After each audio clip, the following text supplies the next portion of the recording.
நாம இப்போ பாண்டி பஜார்ல இருக்கிற இந்த நடைபாதையில இருக்கோம். இந்த இடத்துல ஒரு பழுத்த சிவனடியாரை சந்திச்சோம். அவரோட அனுபவத்தை சொல்றாரு, வாங்க கேட்கலாம். என் பெயர் ஏ முத்துகிருஷ்ணன். நான் அடியாராகி ஒரு 5 வருஷத்துக்கு மேல ஆயிடுச்சு.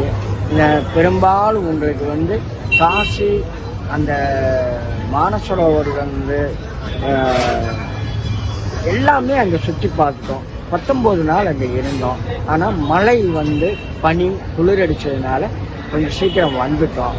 இனியும் 2வது சைவத்தின் வழியில் நடக்கின்ற அனைத்து அடியார்களுக்கும் இதை நான் சமர்ப்பணமாக சொல்கிறேன். இனியும் நான் போக வேண்டிய ஸ்தலங்கள் இருக்குது. ஏற்கனவே போன ஸ்தலங்கள் தான், இனி மறுபடியும் போக வேண்டிய ஸ்தலங்கள் இருக்குது.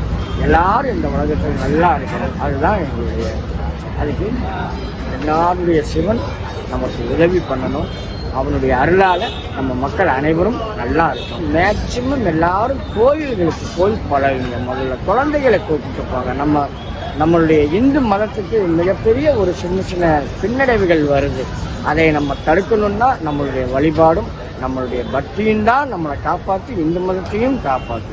கோயிலில் போய் தரிசனம் பண்ணுங்க, சாமி முடுங்க, குழந்தைகளை கூப்பிட்டு போங்க. முதல்ல நம்ம இந்து மதத்துக்கு உண்டான ஒரு தாக்குதலை தடுக்கணும்னா நம்ம வாரிசுகள் வளரணும். சிவனடியார் பேசினதை கேட்டீங்கல்ல.